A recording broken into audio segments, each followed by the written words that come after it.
everybody. So this week we are going to be talking about one of my all-time favorite family films. This is, to me, the best family live-action film aside from Mary Poppins since Wizard of Oz. We're talking about Willy Wonka and the Chocolate Factory. This was made in 1971 by director Mel Stuart, and the reason why they changed the name from Charlie and the Chocolate Factory, which is the Roald Dahl book, to Willy Wonka and the Chocolate Factory is that it was originally the rights to the movie were sold to Quaker, and who then created the Wonka chocolate company, and so the emphasis was on the Willy Wonka, and as part of sort of the emphasis on the Wonka chocolates. And so that's why they wanted to kind of emphasize the branding a little bit more. And I actually kind of like it. It does take the emphasis a little bit less on Charlie and puts it more on Willy Wonka, but I love Gene Wilder as Willy Wonka, and I think that he is just such an interesting character. He's unpredictable, he's different, and I don't know, it makes sense for him to be the lead of this movie. This version makes sense to be called Willy Wonka and the Chocolate Factory because it really is kind of his movie as opposed to Charlie's movie. Now, it's interesting because, I've realized that some people don't like this movie as much because it is not as faithful to the book as the Tim Burton version, which I can't stand the Tim Burton version. To me, it's one of the worst remakes ever made. I really don't like the Michael Jackson take on the character. I just don't like it. And so the thing about Roald Dahl is actually, I think that his movies that stray from the books are actually the best. And I think that if you look at Witches and you look at Willy Wonka and the Chocolate Factory, they actually do stray quite a bit from the books. But I actually think that works because with Roald Dahl, his writing isn't that whimsical. And so when you translate it to the cinema, you kind of need to add in that whimsy, or it can come off as very mean-spirited. And it's one thing to read something that's kind of stark and a little bit kind of scary, maybe even, but it's another thing to have that on screen that you're seeing, especially when you're dealing with children. And, there's just something about, I've talked about when I reviewed Matilda, that one of the things they did that makes that movie work is they kind of added more whimsy, and they made Matilda a very capable and likable character, so you never felt like she was getting kind of beat up on too much. But it comes close, and there's definitely too much Trunchbull. There's less Trunchbull in the movie than in the book, but you need, honestly, even a little bit less than they put in the book because it just starts to feel kind of mean. And so I think that they actually were really wise, and there's a number of different ways that they added whimsy to this movie that I think make it so magical, make it really, really work. And part of it is they add the music, and I love the music. And the very first song that you really get is the Candyman song. So you're getting introduced to Willy Wonka as this mysterious, whimsical character, and you're getting introduced to sort of the whimsy of candy. You can take a sunrise, sprinkle it with dew, cover it in chocolate and a miracle or two. The Candyman can. Candyman can, 'cause he mixes it with love and makes the world taste good.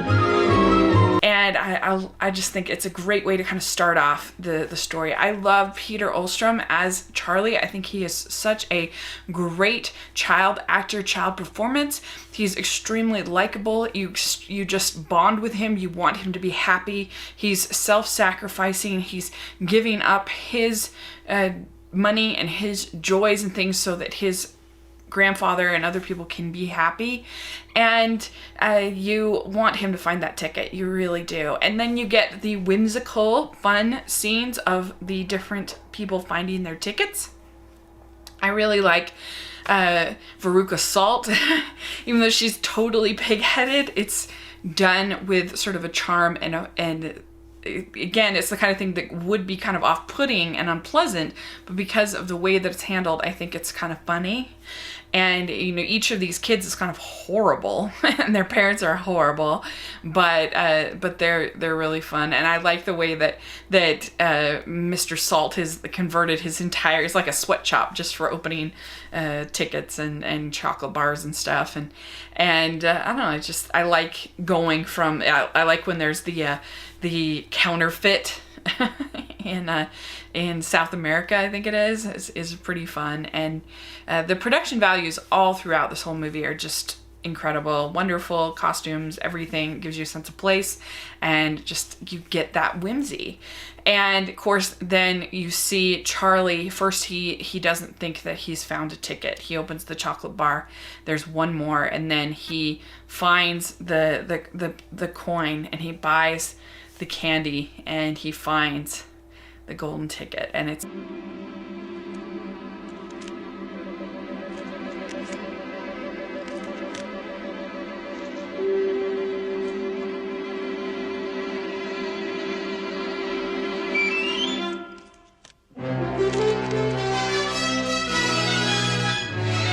so exciting. And you get Grandpa Joe singing about "I've got a golden ticket," which I love. I've got a golden twinkle in my eye. I never had a chance to shine, never a happy song to sing, but suddenly half the world is mine. What an amazing thing, 'cause I've got a golden ticket. It's ours, Charlie. It's Jack Albertson as Grandpa Joe, and I think he's a very, just lovely character. I don't know, they just make it so you're just rooting for Charlie. So they get up to the day of the grand tour, and you've had Slugworth kind of tempting them, trying to get all the secrets and everything like that. So he's kind of also a villain in the story. But the first time you meet Willy Wonka, you see he's limping, and he's kind of limping up there, and then his cane gets stuck in the cobblestones, and it's stays there, and then he does a somersault and comes up, and everybody started cheering and everything. And that just gives you just so much curiosity about this person. Who is he? What is he doing? Why was he limping? What's going on? And I think that just invites you into the story. And, there's so many things that are sort of weird and random about it, but also just magical. And I think almost that randomness kind of adds to the magic. Of course, you've got the waterfall, the chocolate waterfall. And evidently that was like real chocolate waterfall. They talk about that it like smelled, I guess, and that it was really like cream and chocolate and everything, which is kind of cool. And that it was actually like edible, things that they ate and everything. And I just remember just feeling like it was magical, kind of like when Dorothy lands in Munchkinland. And of course, then you see this little bit of wickedness with when Augustus Gloop ends up in the river, and the Oompa Loompas come and take his mother to him and everything. And I love Willy Wonka's sort of expression of like, oh no, look at God, now he's in my chocolate, kind of thing. Like, I don't know, like he couldn't be sort of more sort of self-interested, which again makes his character kind of interesting and different. And then you get and I love the transitions in between the different places in the factory.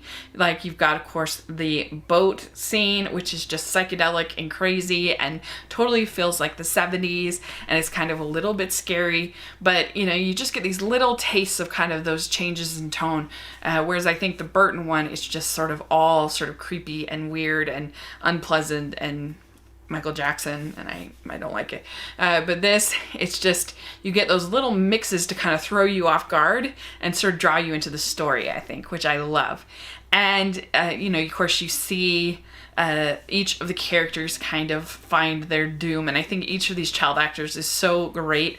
I like Veruca Salt. I know she's super selfish, but the scene with the eggs I think is really the geese and the eggs, and her song I really like. I want a party, pink macaroons and a million balloons and performing baboons, and give it to me now. I want the world, I want the whole world.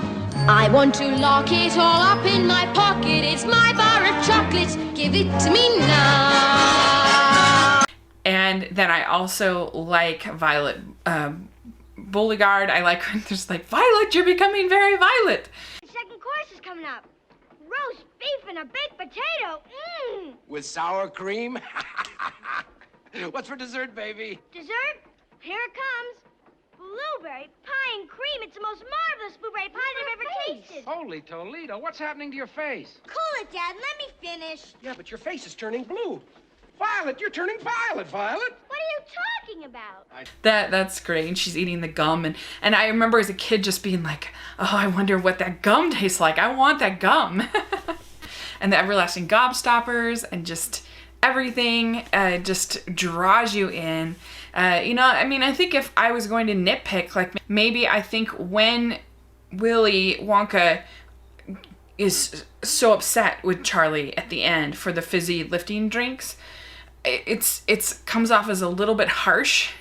And I know it's supposed to, but I think maybe it goes on just a hair too long. It's a little bit too upsetting, whereas the movie has managed to find that balance all the way up until that point, that you feel this balance between darker elements and whimsy. You stole fizzy lifting drinks. You bumped into the ceiling, which now has to be washed and sterilized, so you get nothing. You lose. Good day, sir. You're a crook. You're a cheat and a swindler. That's what you are. How can you do a thing like this? Build up a little boy's hopes and then smash all his dreams to pieces. You're an inhuman monster. I said good day. That's so hard with the Roald Dahl adaptation. But all throughout, the music is just delightful. The Oompa Loompa song. If you are wise, you'll listen to me. What do you get when you guzzle down sweets? Eating as much as an elephant eats. What are you at, getting terribly fat? What do you think will come of that? I don't like the look of it. Oompa, loompa, doompa-dee-da. If you're not greedy, you will go far. The Imagination song, which is so great, sung by Gene Wilder. You want to view paradise, simply look around and view it. Anything you want to do it. Want to change the world. There's nothing to it. I wanted to review this movie because Gene Wilder just passed away. This movie meant a lot to him, and he brought in a lot of his own ideas, like the limping at the beginning. Like, that was his idea to the story. And I know that Roald Dahl did not like Gene Wilder in this casting. He wanted it to be somebody who was British, but I love his singing voice. I love his mystery behind it. There's definitely that humor because he is a comedian, but there's also sort of just a wickedness to him that I like, without it being, like Michael Jackson. And so, I don't know, I just love it. I think this is an entertaining, unpredictable, sweet, family film that everybody can enjoy. It's ironic that I call it sweet because it's all about candy, that will make you feel good, with great performances and great music throughout and great production design. Everything looks so good throughout. So I think it totally holds up. I love it. So I give Willy Wonka and the Chocolate Factory an A+. And it's one of my all-time favorites. So let me know what you think of Willy Wonka and the Chocolate Factory. And thanks so much. Please subscribe to my channel, and I'll talk to you later. Bye!